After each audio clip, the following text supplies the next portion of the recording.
On the day Mom and Dad divorced, two divorce agreements lay on the table. The first one stated that the child was to stay in the old house in the old town with Dad, Chuck Browning, who was addicted to gambling and riddled with debt. The second one stated that the child was to go to the coastal town with Mom, Marina Dillon, who had remarried a wealthy businessman. In my previous life, my younger sister, Tamara Browning, cried and begged to stay with Mom, so I silently packed my bags and went with Dad instead. Later on, Dad quit his gambling habits and received a large settlement for selling off his old house in a land expropriation project, and that was when he began pampering and showering me with affection. Meanwhile, Tamara suffered emotional abuse at her stepfather's home as she was forbidden from leaving the house at all. Eventually, she died of depression. Now that we were reborn, Tamara snatched the cigarette away from Dad's fingers and hugged him tightly. I feel sorry for Dad, Tiana. You can go ahead and enjoy your life with Mom. I'll let you take it. Dad was stunned momentarily. Then, he stroked Tamara's head with a look of relief. I said nothing and picked up the train ticket that would bring me to the coastal town. Tamara had no idea that Dad only managed to quit his gambling habits because I had worked myself to the bone paying off his debts while suffering from a brain tumor. Dad finally saw the error of his ways after I nearly gave up my life for him. And now that I was reborn, I no longer had to put up with the voices of the debt collectors hounding us anymore.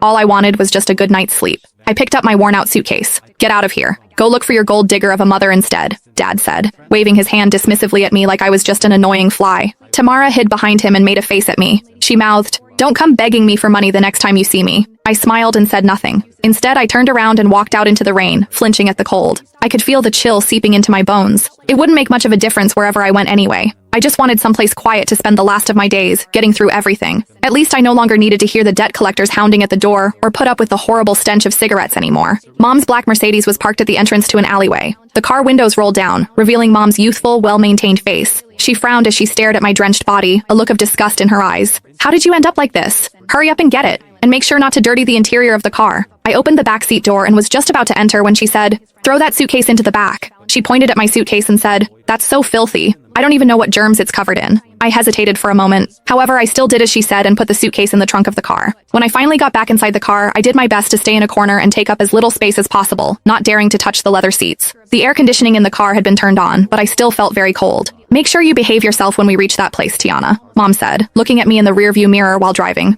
"Your new stepfather doesn't like noise. Stay in your room as much as possible and don't come out. Don't chew with your mouth open and don't drag your feet on the floor while walking. Also, don't you ever bring up your dad. He's nothing but bad luck." I looked at the fleeting raindrops outside the window and nodded. Got it. I felt a sudden sharp pain in my brain. My vision went black for a while, and I hurriedly held my head in my hand. "What's wrong?" Mom asked, sounding impatient. "Nothing. Just a little carsick." "You're so delicate," she said with a scoff. "Just like your dad." I closed my eyes and forcefully swallowed the metallic taste rising in my throat. I didn't want to come back here anymore if I could be reborn again. The car drove on for 5 hours. It was dark by the time we arrived at the huge